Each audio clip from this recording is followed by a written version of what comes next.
Hey guys, I just want to come real quick today and give a message about the exchange life and as it's seen in the story of Barabbas.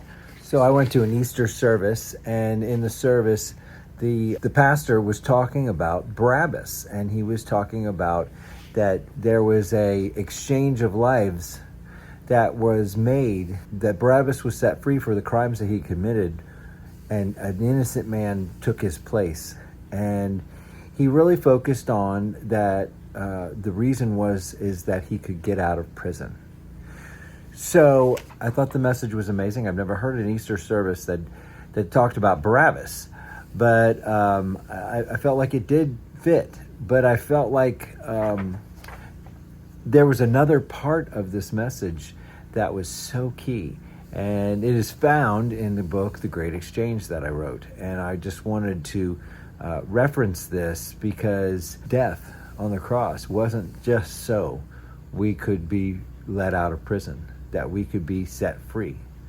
There was something so much greater. And even though the exchange with Barabbas was a great exchange, but I wonder if Barabbas actually experienced the gift, or if he simply made a locational change, from behind bars to in front of bars, but there was no true exchange of life that was purchased for him.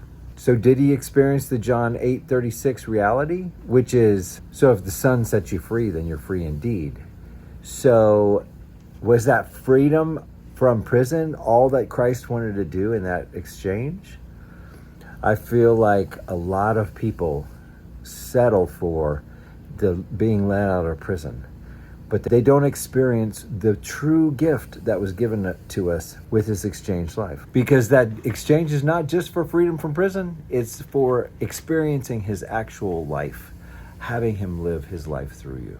His resurrection was a great exchange, not just for freedom, but for victory. His life lives in me. So I just want to remember the book, The Great Exchange, today, because we have received a great exchange. If you don't have that book, I invite you to get it. I'll put a link in the show notes here.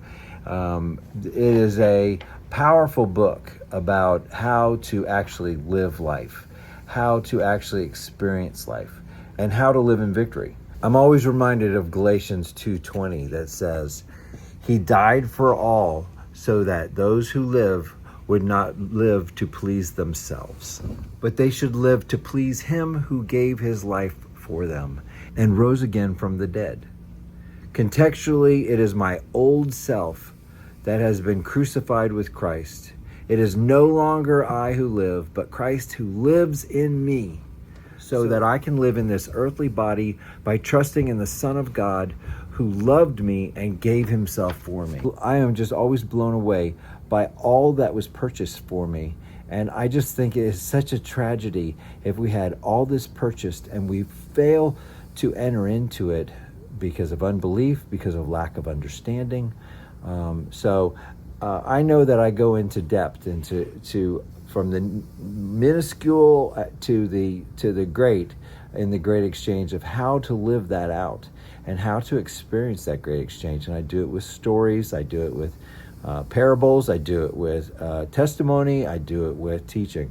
And I just invite you to check it out, and would love to hear what you think. So thank you again for listening, and I love you, and I will be back in touch real soon.